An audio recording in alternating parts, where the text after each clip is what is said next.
People often hear me talk about soil erosion as a problem for health in this country.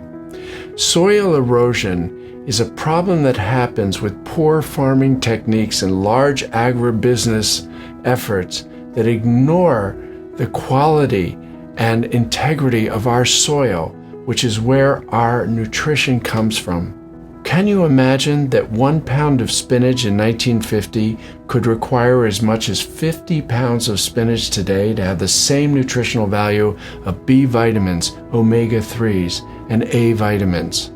In order to correct these nutritional deficiencies that come from soil erosion, it's necessary to supplement our nutrition with high-quality, highly concentrated foods that make up for these deficiencies that exist in our food supply. If you'd like to know more information about nutrition response testing and what it might do for you and your family, visit our website at michaelformandom.com.